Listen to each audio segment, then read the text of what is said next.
خامسا وقد جاء عن طاووس أن عمر رضي الله عنه سأل رجلا أتزوجت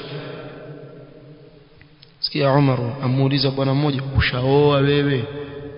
Usama ushaoa wewe hebu unaulizwa hilo swali ushaoa wewe utajibu nini bado si ndio Mumajjad ushaoa wewe bado muulize huyo alala ushaoa wewe bado si ndio kila mtu hapa akiulizwa ushaoa atasema nini takriban na vijana kila mtu akiulizwa ushaoa wewe atasema nini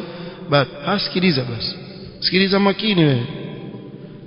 chukulia mfano Umar leo ya kuuliza wewe atazawajta wewe ushaoa qala la na kweli yule bwana kaambia la فقال عمر رضي الله عنه إما أن تكون أحمق إما utakuwa sijui nitumie neno gani hapa kidogo liwe na adabu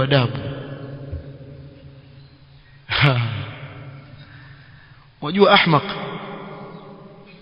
sijui ni kutasawurisha vipi yani jitu jinga hivi pumbavu hivi sio safi ndio ahmaqu imma wewe katika grupu hilo wa imma an takuna fajiran ama wewe ni mchafu muovu ni mzinifu wewe haiwezekani kuwa mpaka sasa utaki kuoa وجاء في بعض الروايات عن عمر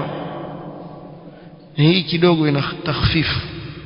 riwaya nyingine nasema la yamna'uka minhu illa fujurun au ajzun hakuna kitu kinachomzuia mtu kutokana na kuoa isipokuwa awe ni muovu mchafu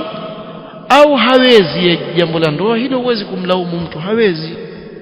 wako watu Allah subhanahu wa ta'ala amewaumba hawezi huwezi kumlazimisha kuwa oa na yeye hawezi kuoa pengine Allah subhanahu wa ta'ala kumjalia kuwa ana uwezo wa jambo la ndoa